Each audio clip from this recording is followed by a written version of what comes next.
Hai, Assalamualaikum semua. Hari ini saya nak share resepi kasui pandan. Kuih kasui pandan ni pasti ramai peminatnya dengan teksturnya yang lembut dan agak sedikit kenyal serta wangi dari hasil air pandan asli yang digunakan. Kepada anda di rumah, bolehlah buat kuih kasui pandan ni. Kuih kasui pandan ni tak memerlukan bahan yang banyak dan sangat sesuai untuk dibuat berniaga ataupun hidangan minum petang bersama keluarga. Jom kita sediakan bahan-bahannya. Mula-mula kita sediakan 4 helai daun pandan.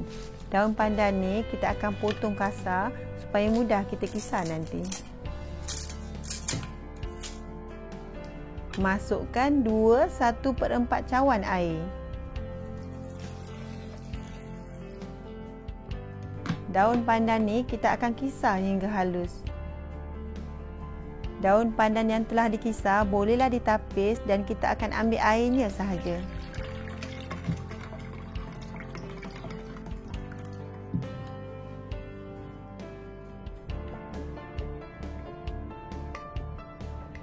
Kemudian bolehlah masukkan air jus pandan ni ke dalam jak pengisar.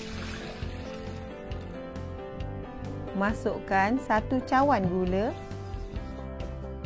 setengah sudu kecil garam, 1 cawan tepung gandum,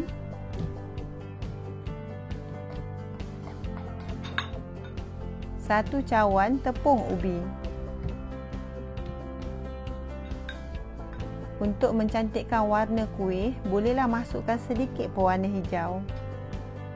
Dan masukkan juga 1 sudu besar air kapur. Ambil bahagian airnya sahaja supaya tekstur kuih kasui ini menjadi sedikit kenyal. Bolehlah kita kisar semua bahan ni hingga halus. Saya lebih suka kisar semua bahan ni menggunakan blender. Cara ni sangat mudah dan cepat. Tapi kalau tak nak gunakan blender pun boleh je, ikut kepada keselesaan masing-masing. Semua bahan yang dikisar ni bolehlah ditapis supaya hasil kuih lebih halus dan licin bila masak nanti.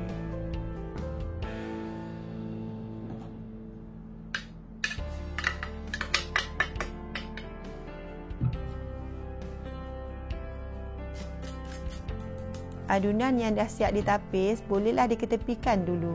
Kemudian bolehlah kita sediakan acuan. Sapukan acuan dengan sedikit minyak supaya kuih kasui yang dah masak tak melekat dan mudah dikeluarkan. Untuk satu bancuhan resepi ni boleh dapat 30 biji kuih kasui pandan.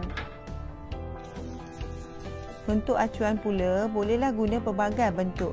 Kalau tak cukup, bolehlah guna acuan puteri ayu yang sedia ada.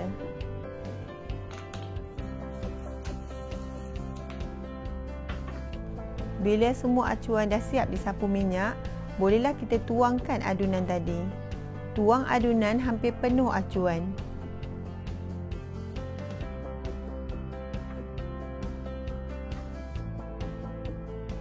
Dalam satu adunan ni, kita akan dapat 30 biji kuih kasui pandan. Kalau anda hendak buat dalam kuantiti yang sedikit, bolehlah bahagikan semua bahan kepada 2 bahagian. Bila semua adunan dah siap dituangkan ke dalam acuan, bolehlah kukus kuih kasui ni. Pastikan air kukusan telah mendidih. Kukus kuih kasui ni selama 15 minit. Sementara menunggu kuih kasui masak, bolehlah kita sediakan kelapa parut.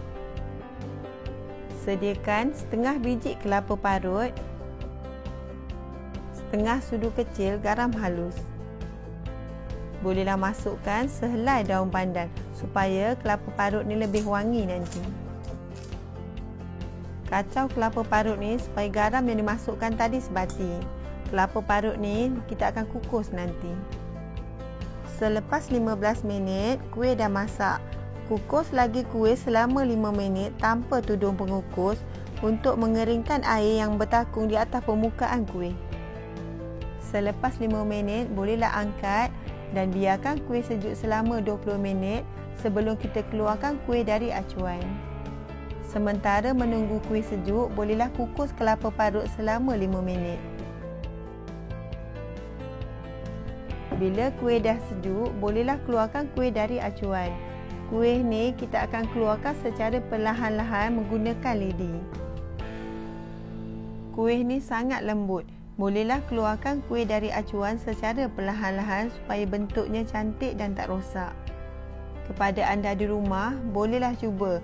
Resepi ni sangat mudah disediakan dan tak memerlukan bahan yang banyak. Dan rasanya sangat sedap bila dimakan bersama kelapa parut. Okey, untuk perkongsian saya kali ni, kalau anda suka dengan resepi ni, jangan lupa tekan like, subscribe, share dan komen. Dan nantikan video dan resepi terbaru dari saya di masa akan datang. Okey, bye.